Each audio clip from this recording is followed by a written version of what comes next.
কি এক অবস্থা, এত বড় মসজিদ একটা মুসল্লিও নাই।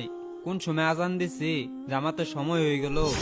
আজকেও মনে হয় একলা জামাতটা পড়তে হইব। আল্লাহ তুমি ক্ষমা করো। এ দাঁড়ান দাঁড়ান ইমাম সাহেব, আপনি একলা জামাত পড়তেছেন, মসজিদে মুসল্লি কই? মুসল্লি কি এরে নাই এটা তো আর আমি জানি না। কিন্তু আমি জানি এই মসজিদে কেন মুসল্লি আসে না। কি এরে নাই? আগে নামাজটা পড়ান, তারপর বলতেছি।